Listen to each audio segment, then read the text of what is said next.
ओम नमो भगवते वासुदेवाय। ओम नमो भगवते वासुदेवाय।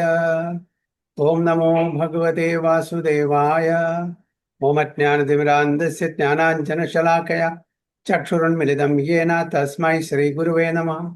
श्रीचैतन्यमनोभीष्टं स्थापितं येन भूतले स्वयं रूप कदा मह्यं ददाति सुपदान्तिकं वन्देऽहं श्रीगुरों श्रीयुतपथकमलं श्रीगुरों वैष्णवांश्च श्रीरूपं साग्रजातं सगणरघुनाथामिदं तं सजीवं साद्वैतं सावधूतं परिजनसहितं कृष्णचैतन्यदेवं श्रीराधाकृष्णपादान् सगणललिता श्रीविशाखामिदंश्च हे कृष्णा करुणा सिन्धु दीनबन्धो जगत्पते गोपेश गोपिका कान्त राधा कान्त नमोस्तुते तप्त काञ्चन गौरांगी राधे वृन्दावनेश्वरी वृषभानुसुते देवी प्रणमामि हरिप्रिये वाञ्छाकल्पतरुभ्यश्च कृपा सिन्धुभ्यः च पतितानां पावनेभ्यो वैष्णवेभ्यो नमो नमः। ओं विष्णुपादाय कृष्णपृष्ठाय भूतले श्रीमदे भक्तिवेदान्त स्वामिनिधि नामिने नमस्ते सारस्वते देवे गौरवाणी प्रचारिणे निर्विशेष शून्यवादी पाश्चात्य देशतारिणे जय श्री कृष्ण चैतन्य प्रभु नित्यानंद श्री अद्वैत गदाधर श्रीवासादि गौर भक्त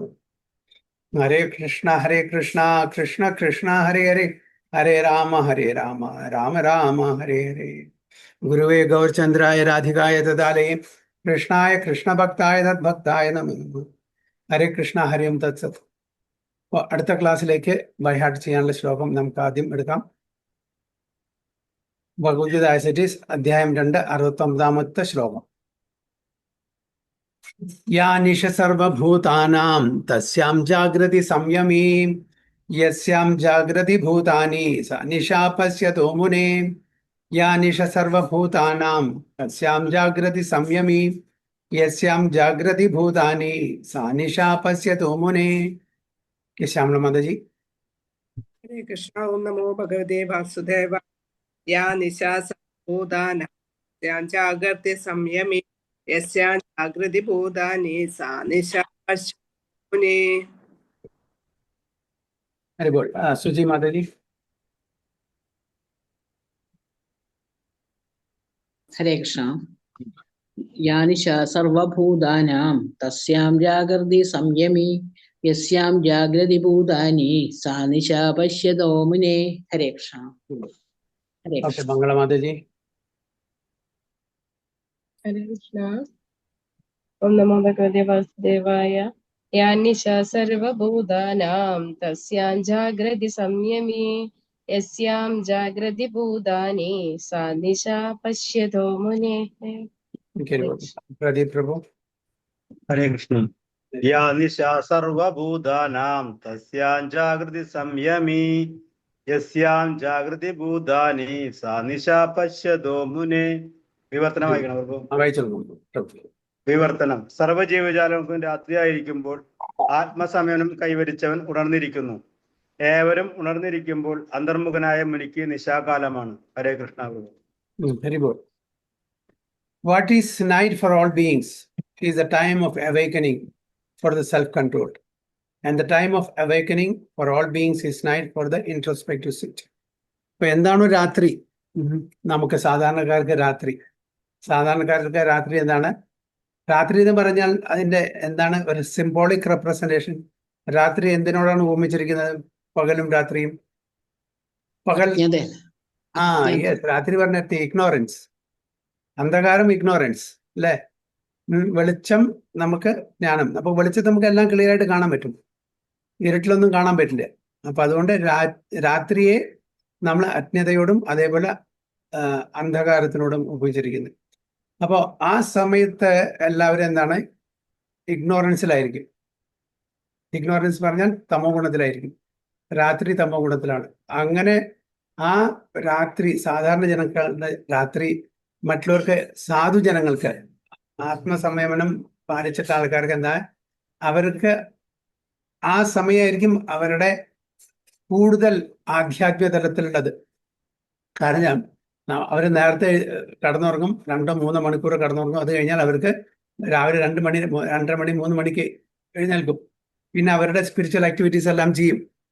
അപ്പൊ അതാണ് ഇവിടെ പറയുന്നത്, what is night for all beings is the time of awakening. അവർ ഉണർന്ന് അപ്പോഴാണ് ഒരു രാവിലെ ആവുന്തോറും തമോ ഗുണത്തിൽ നിന്ന് അത് സത്വഗുണത്തിലേക്ക് മാറും.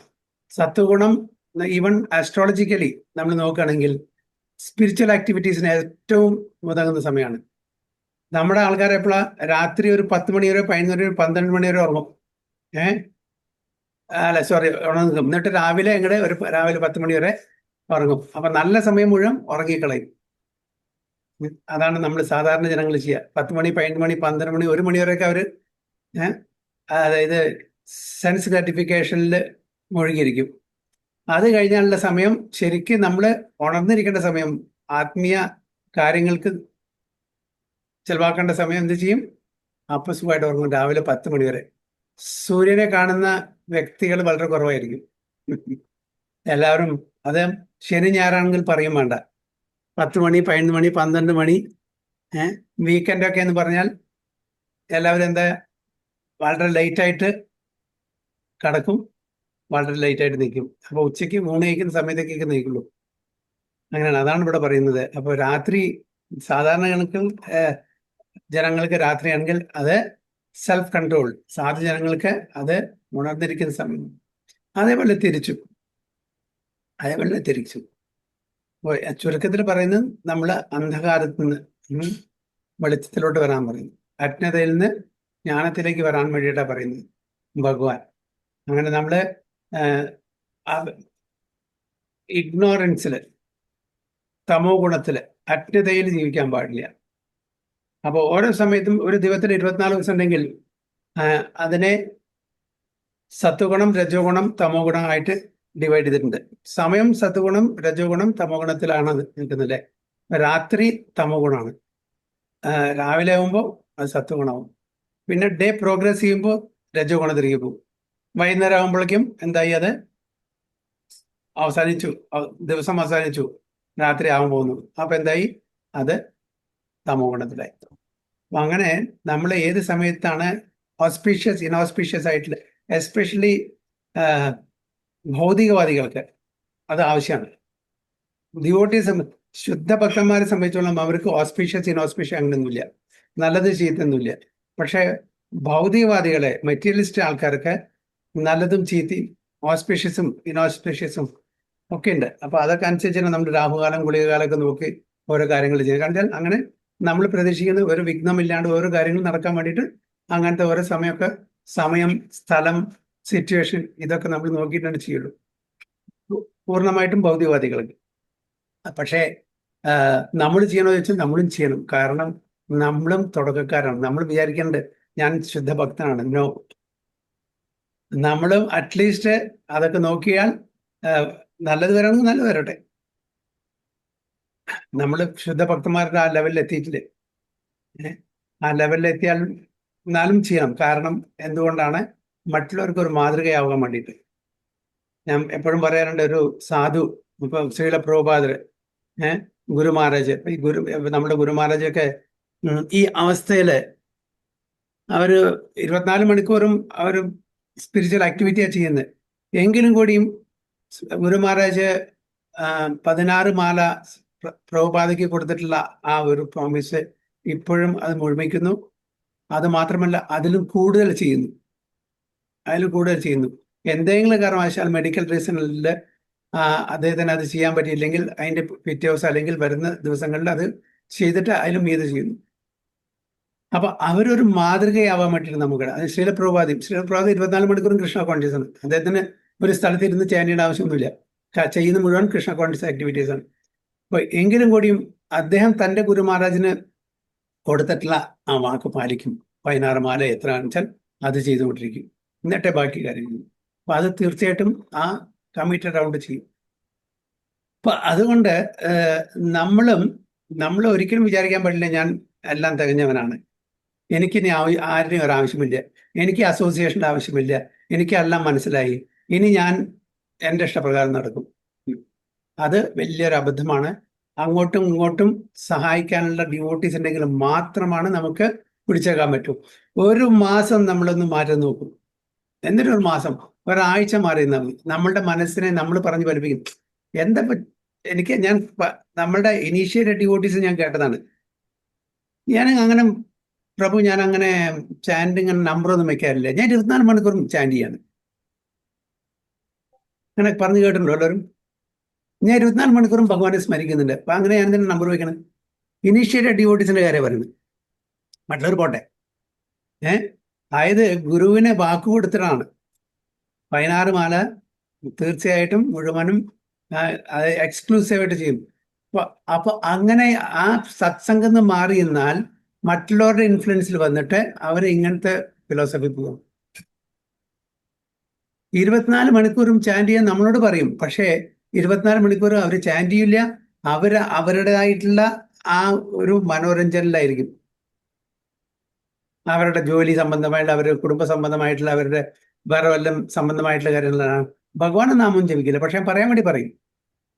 അപ്പൊ അതുകൊണ്ടാണ് നമുക്ക് നമുക്ക് പറഞ്ഞിരിക്കുന്ന റെഗുലേറ്റഡ് ലൈഫ്, വൈദി സാധന ഭക്തി എന്ന് പറഞ്ഞിരിക്കുന്നു.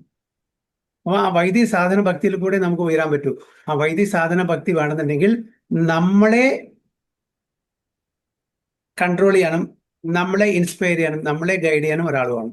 നമ്മൾക്ക് റിപ്പോർട്ട് ചെയ്യാനും ഒരാൾ വേണം. അങ്ങോട്ടും ഇങ്ങോട്ടും വേണം. അതായത് നമ്മളെ വൗച്ച് ചെയ്യാൻ ഒരു സീനിയർ ഡിവോട്ടി വേണം, നമ്മള് കണക്ക് ബോധിപ്പിക്കാൻ ഒരാൾ വേണം. അപ്പോൾ ഒരു പേടി ഉണ്ടാവും. നമ്മൾ പറയില്ലേ, ആരും പേടിയെങ്കിൽ തളത്തിൽ തോണ്ടെങ്കിലും പേടിക്കണം എന്ന് പറയില്ലേ. അപ്പൊ അതുകൊണ്ട് നമ്മൾ ഒരിക്കലും കയറ് ഊരിവിട്ട കുതിരകളെ പോലെ ആവാൻ പാടില്ല. റെഗുലേഷൻ മസ്റ്റാണ്. റെഗുലേഷനിലാണ് നമുക്ക് ജീവിക്കാൻ പറ്റില്ല. ആ വൈദ്യ സാധന ഭക്തിയിലൂടെ റെഗുലേഷൻ കൂടെ മാത്രമേ നമുക്ക് പുരോഗതി ഉണ്ടാവുള്ളൂ. അല്ലെങ്കിൽ നമ്മുടെ മനസ്സിനെ ചതിക്കും. നമ്മുടെ മനസ്സ് നമ്മളെ ചതിക്കും. നമ്മുടെ മനസ്സ് നമ്മളെ പറഞ്ഞ് എന്തിനാ അതിൻ്റെ ആവശ്യം? ഞാൻ ഇവിടെ വായിക്കുന്നുണ്ട്, ഞാൻ ഇവിടെ നാമം ചെല്ലുന്നുണ്ട്, ഞാൻ അത് ചെയ്യുന്നുണ്ട്, ഇത് ചെയ്യുന്നുണ്ട്, എനിക്കെന്തിനാ ആവശ്യം?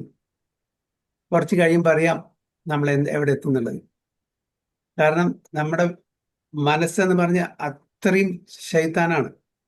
അത് ഏത് കൂടെയൊക്കെ പിടിച്ചു കൊണ്ടുപോകാന്ന് പറയാൻ പറ്റില്ല. അതുകൊണ്ട് always be in the association of devotees. നമുക്ക് പുരോഗതി വേണമെങ്കിൽ, വീഴ്ച വേണ്ട എന്നുണ്ടെങ്കിൽ, അറ്റ്ലീസ്റ്റ് പുരോഗതി ഇല്ലെങ്കിലും ഓക്കെ, വീഴ്ച വേണ്ട. നമ്മൾ ഏത് സ്ഥലത്താണ് നിൽക്കുന്ന ആത്മീയ തലത്തിൽ നിന്ന് അന്ന് താഴെ വീഴാതിരിക്കാൻ വേണ്ടിയിട്ട് എപ്പോഴും ഡിവോട്ടി സർക്കിളിൽ ഇരിക്കണം. എന്നാൽ നമ്മൾ രക്ഷപ്പെടും. അപ്പൊ ഇവിടെ പറയുന്നത് എന്താണോ രാത്രി സാധുജനങ്ങൾക്ക് രാത്രി അത് ആത്മീയ കാര്യങ്ങൾക്ക് ഉപയോഗിക്കും. അതേ സമയത്ത് സാധാരണ ജനങ്ങളെ അത് സെൻസ് ഗ്രാറ്റിഫിക്കേഷൻ ഉപയോഗിക്കും. അത് വിപരീതമാണ് പകലും. അങ്ങനെയാണ് പറയുന്നത്. ഓക്കെ, ഹരേ കൃഷ്ണ. സോ അടുത്ത ആഴ്ചക്കുള്ള ശ്ലോകമാണിത്. നമ്മുടെ റെഗുലർ ശ്ലോകം ഏതാണ്? 6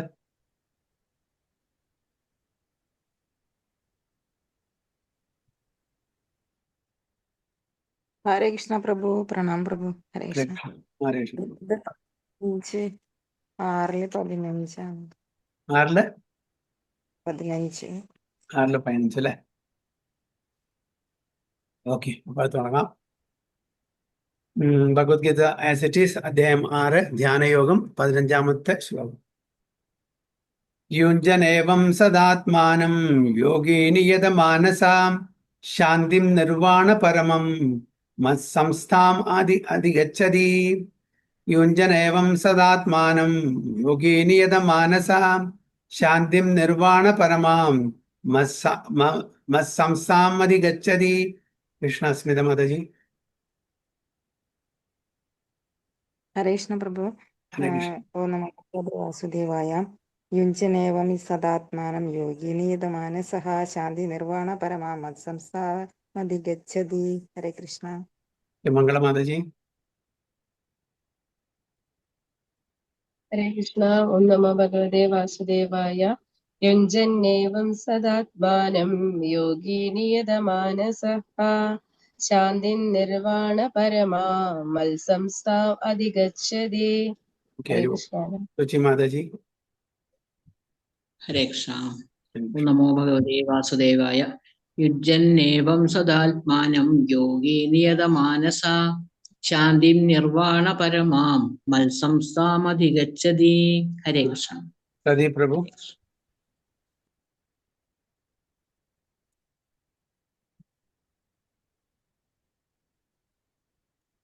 ഹരേ കൃഷ്ണ പ്രഭു. ഹരേ കൃഷ്ണ. 10ാം ശ്ലോകം അല്ലേ? 10ാമത്തെ അല്ലേ? അല്ലല്ല, 15ാമത്തെ. ഏതില്? 6ാമത്തെ അല്ല? 6ാമത്തേല് 15ാമത്തെ.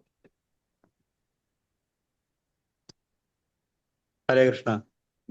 യുഞ്ജന്നേവം സദാത്മാനം യോഗി നിയതമാനസ ശാന്തിം നിർവാണ പരമാം മത്സംസ്ഥാനമധിഗച്ഛതി.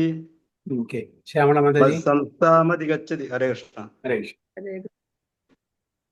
ഓം നമോ ഭഗവതേ വാസുദേവായ.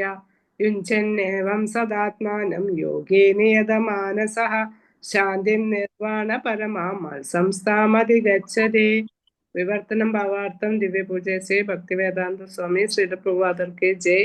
ഇങ്ങനെ മനസ്സ്, ശരീരം, പ്രവർത്തനങ്ങൾ എന്നിവകളെ നിരന്തരം ചൊൽപ്പടിയിൽ നിർത്തിക്കൊണ്ട് ആത്മനിയന്ത്രണം സാധിച്ച അതീന്ദ്രിയജ്ഞാനി ഭൗതിക ജീവിതത്തെ അതിക്രമിച്ച് ദൈവസാമ്രാജ്യം, അതായത് കൃഷ്ണപദം പോകുന്നു.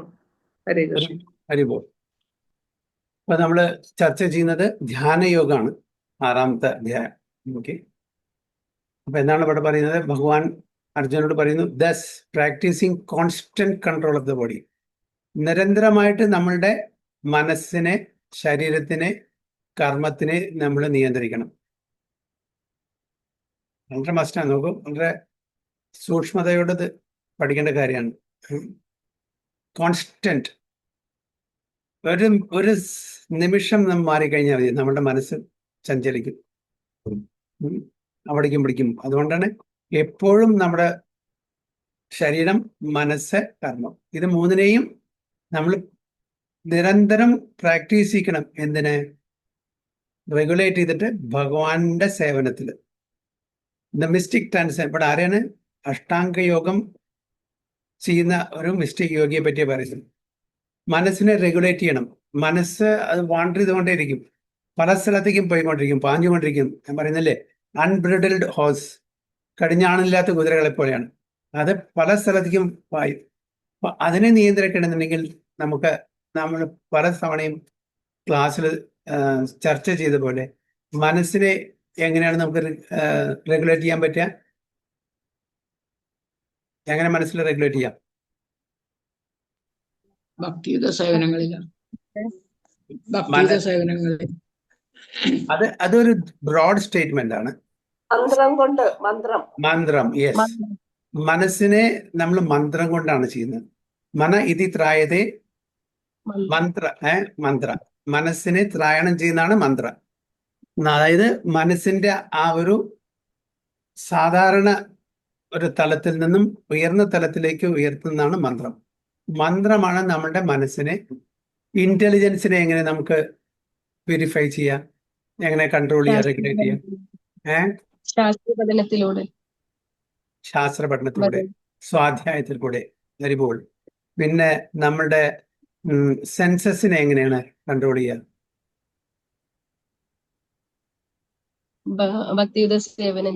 ഭക്തിയുത സേവനത്തിലൂടെ. അങ്ങനെ നമ്മുടെ മനസ്സ്, ബുദ്ധി, അതേപോലെ ഇന്ദ്രിയങ്ങളെ, ഇതെല്ലാം നമ്മൾ റെഗുലേറ്റ് ചെയ്യണം. എന്നാൽ മാത്രമേ നമുക്ക് ഭഗവാനിൽ ധ്യാനിക്കാൻ പറ്റുള്ളൂ. ഇവിടെ ധ്യാനാണല്ലോ പറഞ്ഞിരിക്കുന്നത്, മെയിൻ സബ്ജക്റ്റ്. ഓക്കെ, ധ്യാനാണ് നമ്മുടെ ഫോക്കസ്. അപ്പൊ ഇതെല്ലാം കൺട്രോൾ ചെയ്താൽ മാത്രമേ നമ്മൾ ഭഗവാനിൽ കോൺസെൻട്രേറ്റ് ചെയ്യൂ. പക്ഷേ ഇന്നത്തെ കാലത്ത് ആ ധ്യാനം ബുദ്ധിമുട്ടായതുകൊണ്ട്, വളരെ ബുദ്ധിമുട്ടായതുകൊണ്ട്, നമുക്ക് വളരെ ഈസി ആയിട്ടുള്ള ആ ഒരു മാർഗമാണ് ഭഗവാൻ പറഞ്ഞു തരുന്നത്, ഭക്തിമാർഗം. ഭക്തിമാർഗം എല്ലാത്തിൻ്റെയും ചീഫാണ്, തലവനാണ്. അപ്പൊ അത് പ്രാക്ടീസ് ആണ്. ഏത് യുഗത്തിലും ഭക്തി ഉണ്ട്. നിങ്ങൾ നോക്കിയാൽ മനസ്സിലാവും. ഓക്കെ, നമ്മൾ ശാസ്ത്രം പഠിച്ചാൽ നമുക്ക് മനസ്സിലാവും. ഏത് യുഗത്തിലും മന്ത്രമുണ്ട്, അല്ലേ?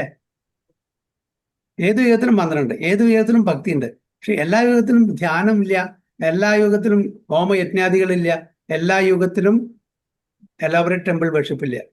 അപ്പൊ ഇന്ന് എന്താണ് നമ്മൾ മനസ്സിലാക്കേണ്ടത്? ഓരോ കാലത്തിനനുസരിച്ചിട്ടുള്ള പ്രോസസ്സ് ഭഗവാൻ നമുക്ക് തന്നിട്ടുണ്ട്, ദേശകാല പാത്രത്തിനനുസരിച്ച്.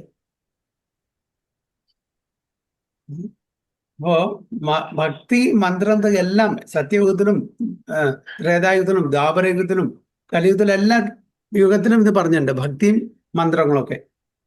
പക്ഷേ മന്ത്രം ഭക്തി എക്സ്ക്ലൂസീവായിട്ട് പറഞ്ഞു തന്നിരിക്കുന്നത് കലിയുഗമാണ്. അപ്പൊ അതുകൊണ്ട് നമ്മളെ റെഗുലേറ്റ് ചെയ്യണമെങ്കിൽ, നമുക്ക് നമ്മുടെ മനസ്സിനെയും നമ്മുടെ ശരീരത്തെയും നമ്മുടെ കർമ്മത്തെയും റെഗുലേറ്റ് ചെയ്യണമെങ്കിൽ നമ്മൾ ഇതിനെല്ലാം ഇത് ഭഗവാന്റെ ഇതിൽ സമർപ്പിക്കുന്ന ഇതിലെല്ലാം നമ്മൾ റെഗുലേറ്റ് ചെയ്തേ പറ്റൂ. എന്നാൽ മാത്രമേ അദ്ദേഹം എവിടേക്ക് പോകാനുള്ള ആ യോഗ്യത കൈവരിക്കൂ? ഭഗവാന്റെ ധാമിലേക്ക്, attains to the kingdom of God or the abode of Krishna. ഇപ്പൊ നമ്മൾ സ്പെസിഫിക് പറയുകയാണെങ്കിൽ കൃഷ്ണന്റെ ധാമിലേക്ക്. പൊതുവെ ജനങ്ങൾ ഇതൊന്നും അതായത് വേദിക് ഫിലോസഫി അറിയാത്തത്, വേദങ്ങളുടെ ഒരു ഫൗണ്ടേഷൻ ഇല്ലാത്ത ആൾക്കാർ ബാക്കി എല്ലാവരും ഭഗവാന്റെ ധാമിലേക്ക് പോകാൻ പറയും. അവർക്കറിയില്ല ഭഗവാൻ ആരാണ്. നമുക്ക് വളരെ കൃത്യമായിട്ട് അറിയാം ഭഗവാൻ കൃഷ്ണനാണ്. അതുകൊണ്ട് നമ്മൾ സ്പെസിഫിക് ആയിട്ട്, അതുകൊണ്ട് പ്രഭുപാദ അവിടെ ബ്രാക്കറ്റിൽ ഇതിന് or the abode of Krishna. ഇത് ആർക്ക് വേണ്ടിയിട്ടാണ്? ഭക്തന്മാർക്ക് വേണ്ടിയിട്ടാണ്. മറ്റവർക്ക് എന്താ പറഞ്ഞിരിക്കുന്നത്? Attains to the kingdom of God. God എന്ന് പറഞ്ഞാൽ എന്താണ് വ്യത്യാസം? ഗോഡ് ആൻഡ് കൃഷ്ണ രണ്ടും ഒരാളെയാണ് ഉദ്ദേശിക്കുന്നത്. ഇതിന് രണ്ടും തമ്മിൽ വ്യത്യാസം എന്താണ്? എന്തുകൊണ്ട് നമ്മൾ ഗോഡ് എന്ന് പറയുന്നില്ല, കൃഷ്ണ എന്ന പ്രത്യേകിച്ച് എടുത്തു പറയാൻ കാരണം എന്താണ്?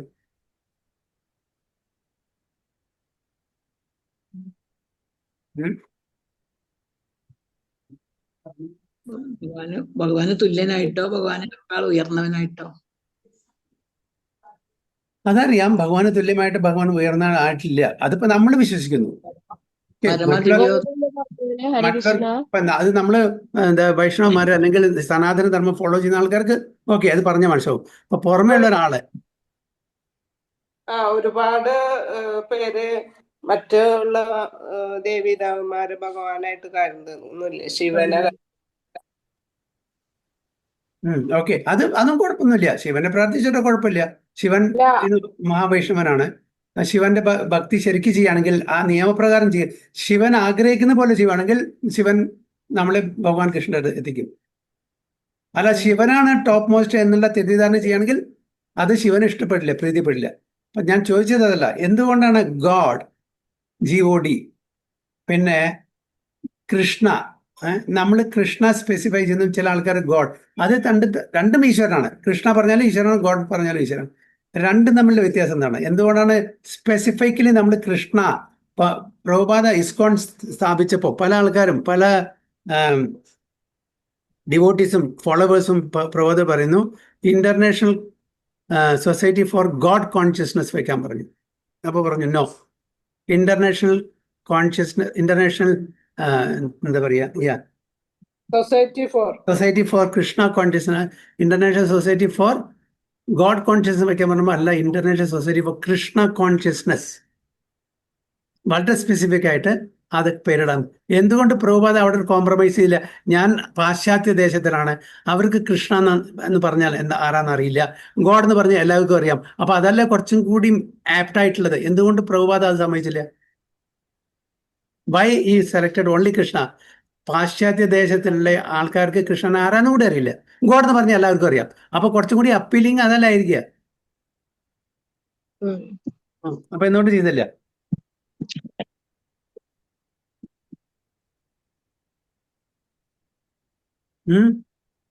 ഗോഡ് എന്ന് പറഞ്ഞാല് ഭഗവാൻ ശ്രീകൃഷ്ണനാണെന്ന് അറിയിക്കണം എന്നുണ്ട് പ്രഭുപാദർക്ക്.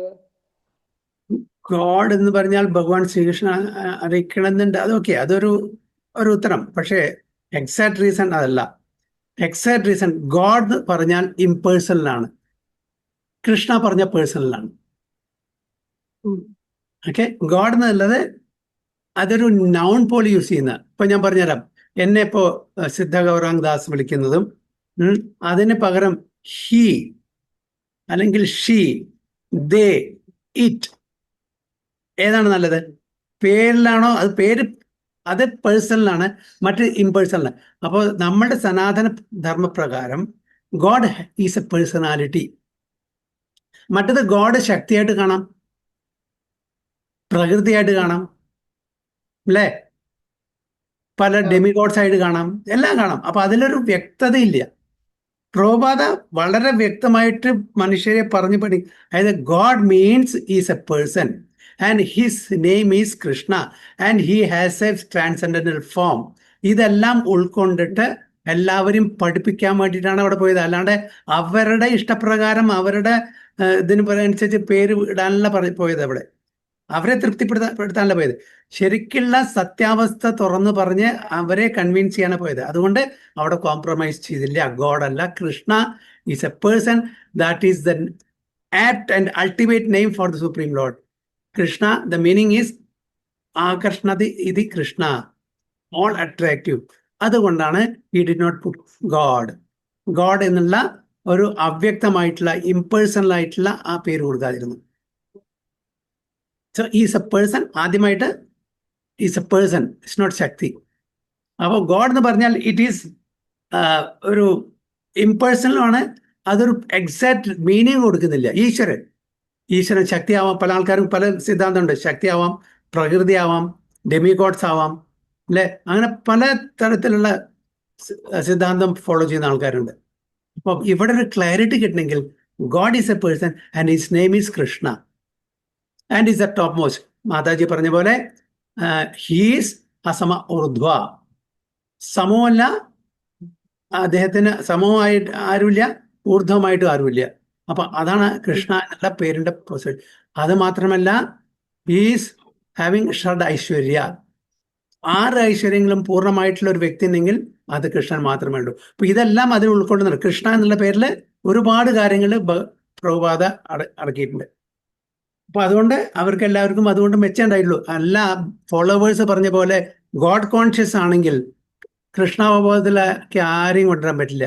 കൃഷ്ണനാണ് സുപ്രീം പേഴ്സണാലിറ്റി ഓഫ് ഗോഡ് എന്ന് ആർക്കും മനസ്സിലാവില്ല. സോ പ്രഭുപാദ ഒരിക്കലും അതിന് കോംപ്രമൈസ് ചെയ്തില്ല.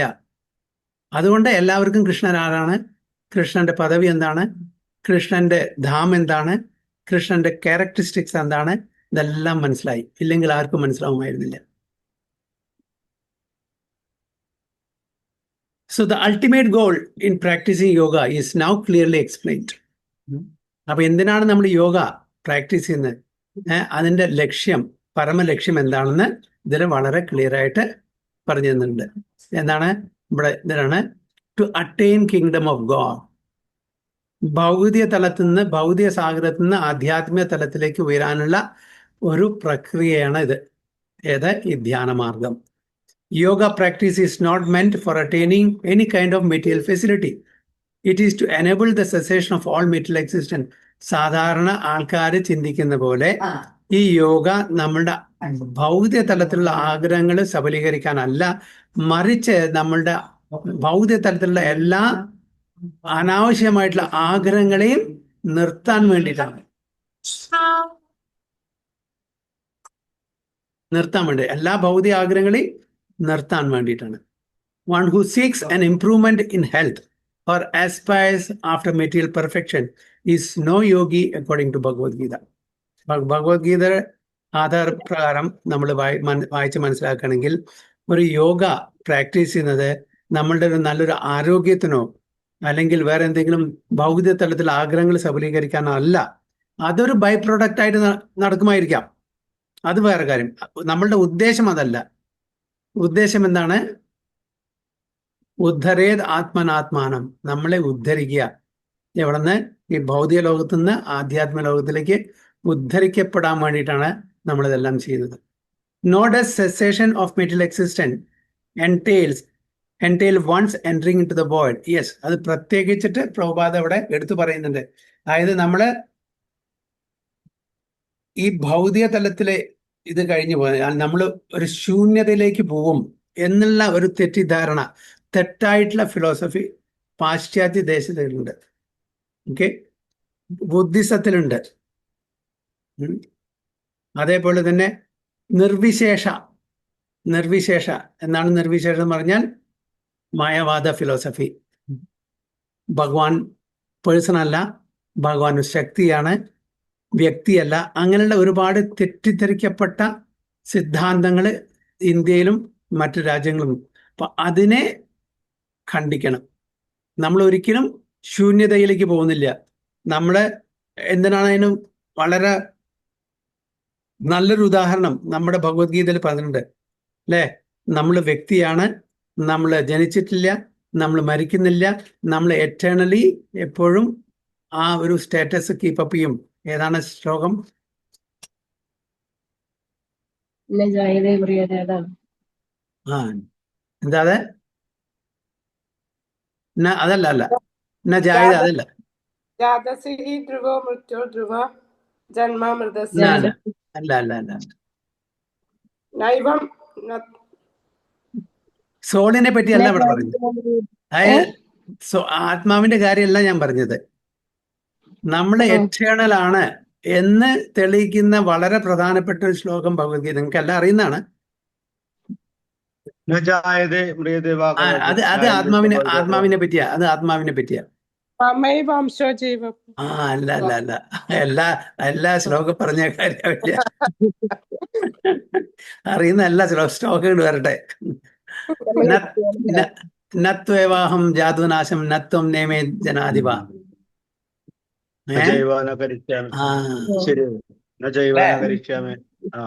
അതാണ്. അതായത് നമ്മൾ ഒരിക്കലും ഇല്ലാതിരുന്നിട്ടില്ല, ഇല്ലാതിരിക്കുന്നില്ല, ഇനി ഫ്യൂച്ചറിലും. അപ്പൊ നമ്മൾ മുമ്പുണ്ടായിരുന്നു, ഇപ്പൊ ഉണ്ട്, ഇനി ഫ്യൂച്ചറിലുണ്ട്. അപ്പൊ നമുക്ക് എവിടെ ഈ വോയിഡിലേക്ക് പോവാ? നമ്മൾ ശൂന്യതയിൽ എപ്പോഴാണ് പോകുന്നത്? അപ്പൊ ശൂന്യവാദി എന്നുള്ള ആ ഒരു ഫിലോസഫി തെറ്റാണ്. അല്ലെങ്കിൽ ഭഗവാന്റെ ഈ ശ്ലോകം തെറ്റാണ്. ഏതെങ്കിലും തെറ്റാണ്.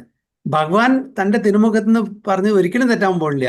മറ്റുള്ളവരുടെ ഇന്റർപ്രിട്ടേഷൻ തെറ്റാവും. ഇത് ബുദ്ധിസത്തിന്റെ ഒരു ഇന്റർപ്രിട്ടേഷൻ ആണ്, അല്ലേ? പക്ഷെ ഭഗവാൻ ശ്രീകൃഷ്ണൻ തന്റെ തിരുമുഖത്ത് നിന്ന് പറയുന്നുണ്ട്, അതായത് you, me and all these kings where there are here, in future they will be there, not in the same body but as self, as Atma, they will eternally remain. ഭഗവാൻ പറയുന്നത് ആ ഭഗവാന്റെ രൂപം വ്യത്യാസം ഉണ്ടാവില്ല, അർജുനന്റെ രൂപം വ്യത്യാസം ഉണ്ടാവും, രാജാക്കന്മാരുടെ വ്യത്യാസം ഉണ്ടാവും. കാരണം ശരീരമാണ് അവിടെ ഞാൻ ഉദ്ദേശിക്കുന്നത് കേട്ടോ. ഭഗവാന്റെ പിന്നെ സച്ചിദാനന്ദമാകുന്നതുകൊണ്ട് അവിടെ പ്രശ്നം ഉദിക്കുന്നില്ല. ഭഗവാന്റെ മാറുന്നില്ല. നമ്മളുടെ ശരീരം മാറിക്കൊണ്ടിരിക്കും. പക്ഷെ ആത്മാവിന് ഒരിക്കലും നാശം ഉണ്ടാവില്ല. ആത്മാവ് ഉണ്ടായിരുന്നു, ഉണ്ട്, ഇനി ഫ്യൂച്ചറിൽ ഉണ്ടായിരിക്കും. അതിന് വ്യത്യസ്തമായിട്ടുള്ള ശരീരം ലഭിക്കുന്നു. ഭൗതിക ലോകത്തിലുള്ളിടത്തോളം കാലം ഭൗതിക ശരീരം കിട്ടുന്നു. ഭൗതിക ലോകത്ത് നിന്ന് നമ്മൾ ലിബറേറ്റ് ചെയ്ത് ആധ്യാത്മിക ലോകത്തിൽ പോകുമ്പോൾ സച്ചിദാനന്ദമായിട്ടുള്ള ആ ഒരു രൂപം കിട്ടുന്നു. ഇത്രയേ ഉള്ളൂ. അപ്പൊ അതുകൊണ്ട് വോയിഡ് എന്നുള്ളൊരു അത് തെറ്റാണ്. 100% തെറ്റായിട്ടുള്ള ഒരു ഫിലോസഫിയാണ്. പക്ഷെ ഭഗവാൻ ഒരു കാര്യം വളരെ വളരെ മനസ്സിലാക്കണം. ഭഗവാൻ നമ്മൾ ഏതൊരു ഫിലോസഫി കൊണ്ടായാലും നമ്മളെ അത് തർക്കിച്ചിട്ട് അല്ല അത് ശരിയല്ല. അവിടെ ഭഗവാൻ നമുക്ക് ഒരു ഫ്രീഡം തന്നിട്ടുണ്ട്. നിങ്ങൾക്ക് ഏത് ഏത്തിസ്റ്റ് വേണോ നിരീശ്വരമാണോ, ഓക്കെ, സോ ബീറ്റ്, നിങ്ങൾ അങ്ങനെ പോയിക്കോളും. ഭഗവാൻ അതിൽ കറക്റ്റ് ചെയ്യില്ല. Unless and until we want to be corrected. നമുക്ക് തോന്നണം, അയ്യോ ഞാൻ ഫോളോ ചെയ്ത് തെറ്റാണ്, അതുകൊണ്ട് എനിക്ക് ഒരാളുടെ നിന്ന് ശരിക്കുള്ള ഒരു ഫിലോസഫി മനസ്സിലാക്കണമെന്ന് ആഗ്രഹം വരുമ്പോൾ അപ്പോൾ ഭഗവാൻ നമുക്ക് അതിനുള്ള ഒരു അവസരം ഒരുക്കുന്നു. അതുകൊണ്ടാണ് പറയുന്നത് ചൈതന്യ മഹാപ്രഭു ബ്രഹ്മാണ്ഡ ഭ്രമിതേ കോന ഭാഗ്യവാൻ ജീവ് ഗുരു കൃഷ്ണ പ്രസാദേ പായ ഭക്തി ലതാപിച്ച്.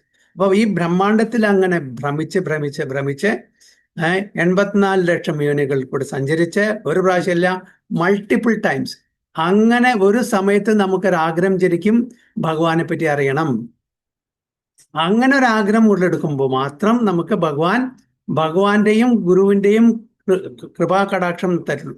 അപ്പൊ നമുക്ക് ശരിക്കുള്ള ആ ഒരു ഫിലോസഫി മനസ്സിലാക്കും. അതുവരെ നമ്മള് എന്താണ് ഇതേപോലെ മായാവാദ ഫിലോസഫിയും അല്ലെങ്കിൽ ശൂന്യവാദ ഫിലോസഫിയും പല ഫിലോസഫിയും പല പ്രോസസ്സും എടുത്ത് അങ്ങനെ സഞ്ചരിച്ചു കൊണ്ടിരിക്കും അനന്തകാലം മുതൽ അനന്തകാലം വരെ. അപ്പൊ അത് ഭഗവാന്റെ ഒരു കൃപയാണ് നമ്മുടെ മീതെ. നമുക്ക് പക്ഷെ ചെറിയൊരു ആഗ്രഹം വേണം. എനിക്ക് ശരിക്കുള്ള ഒരു പാത്ത്, ശരിക്കുള്ള ഒരു വഴി, അതൊന്ന് ഭഗവാനെ എനിക്ക് മനസ്സിലാക്കി തരണം എന്നുള്ള ആ ബുദ്ധിയിൽ നമ്മൾ അത് വന്നു കഴിഞ്ഞാൽ അപ്പൊ പിന്നെ ഭഗവാൻ അതിനുള്ള വ്യവസ്ഥ ഒരുക്കും. അതാണ്. അപ്പൊ ഇതുകൊണ്ട് not the cessation of metal existence entail once entering to the void which is only a myth. അതൊരു മിഥ്യ മാത്രമാണ്, മിഥ്യയാണ്, അത് സത്യമല്ല. ആദി ശങ്കരാചാര്യ പറയുന്നുണ്ട്, എന്താണ് ജഗത് മിഥ്യ, അല്ലേ? ജഗത് മിഥ്യ എന്ന് പറയുന്നത് ജഗത് മിഥ്യയാണോ? മിഥ്യ അല്ല. ഞാൻ നിങ്ങളൊക്കെ ജീവിച്ചിരിക്കുന്നുണ്ട്, ഇത് മിഥ്യയല്ല, ഇത് സ്വപ്നമല്ല. വലിയൊരു സ്വപ്നത്തിന്റെ ഉള്ളില് ചെറിയൊരു സ്വപ്നം, അതിൻ്റെ ഉള്ളിൽ വേറെ സ്വപ്നം, അങ്ങനെയല്ല. This is a fact that you and I are living, we are talking now. മിഥ്യയല്ല. പക്ഷെ എവിടെ എന്താണ് അത് എന്താ ഫ്രേസ്?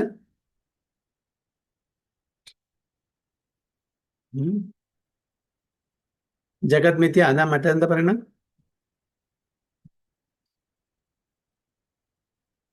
ജഗത് പറഞ്ഞാൽ ഈ ഭൗതിക ലോകം അല്ലേ? ഈ ഭൗതിക ലോകം മിഥ്യയാണെന്ന് നിങ്ങൾ വിചാരിക്കുന്നുണ്ടോ?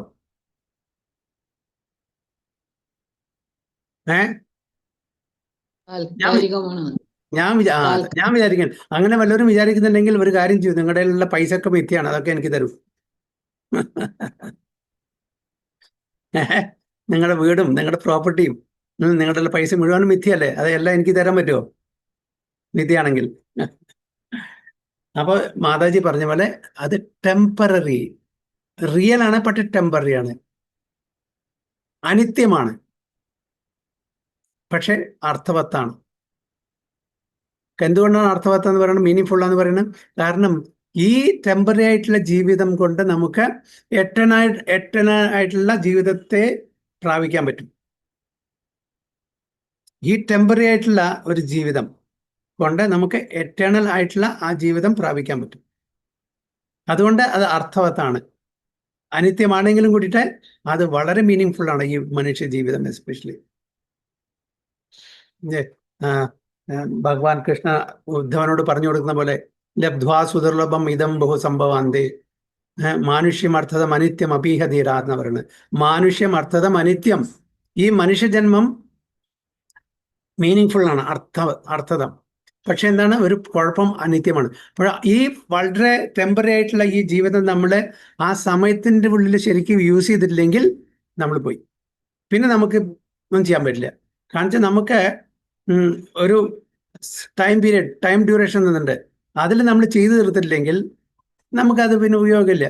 ഫോർ എക്സാമ്പിൾ, ഒരു എൻട്രൻസ് എക്സാമിനേഷൻ എഴുതുന്ന ഒരു കുട്ടി ഒരു അറ്റംപ്റ്റ്, 2 അറ്റംപ്റ്റ്, 3 അറ്റംപ്റ്റ്, അല്ലെങ്കിൽ ഒരു പെർട്ടിക്കുലർ ഏജ്, കാരണം 25-ന് ഉള്ളിൽ 26-ന് ഉള്ളിൽ ഒരു ഏജിൻ്റെ ഉള്ളിൽ ചെയ്തില്ലെങ്കിൽ പിന്നെ എഴുതാൻ പറ്റില്ല ആ എൻട്രൻസ്. അതേപോലെ നമ്മളുടെ ഈ മനുഷ്യ ജീവിതത്തിൻ്റെ ഉള്ളിൽ നമ്മൾ ചെയ്തിട്ടില്ലെങ്കിൽ നമുക്ക് പിന്നെ ഭഗവത് പ്രാപ്തി നേരില്ല. പിന്നെ നമ്മൾ എവിടേക്കാണ് പോകുന്നത്? നമ്മൾ മനുഷ്യ ശരീരം കിട്ടുമോ, മൃഗശരീരം കിട്ടുമോ, അല്ലെങ്കിൽ പക്ഷികളുടെ ശരീരം കിട്ടുമോ, കൃമികീടങ്ങളുടെ ശരീരം, ഒന്നും പറയാൻ പറ്റില്ല. അതുകൊണ്ട് നമ്മൾ ഈ ടെമ്പററി ആയിട്ടുള്ള ഈ അവസരം നമ്മൾ യൂസ് ചെയ്യണം. അത് നമ്മൾ എന്നേക്കും നമ്മുടെ കൂടെ ഈ ശരീരം ഉണ്ടാവുമെന്ന് പറയാൻ പറ്റില്ല. പക്ഷെ ഇത് സത്യമാണ്, മിഥ്യയല്ല എന്ന് ഓർക്കണം. ഈ നമ്മളെല്ലാം, ഈ പ്രപഞ്ചം മിഥ്യയല്ല, ഈ പ്രപഞ്ചം റിയൽ ആണ്, പക്ഷെ ടെമ്പററി ആണ്. ഇതാണ് മനസ്സിലാക്കേണ്ടത്. So there is no void anywhere within the creation of the Lord. Void പറഞ്ഞിട്ട്, ശൂന്യം പറഞ്ഞിട്ട് ഭഗവാന്റെ സൃഷ്ടിയില് ശൂന്യം പറഞ്ഞിട്ട് അങ്ങനത്തെ ഇല്ല. Rather, the cessation of material existence enables one to enter into the spiritual sky, the abode of the Lord. The abode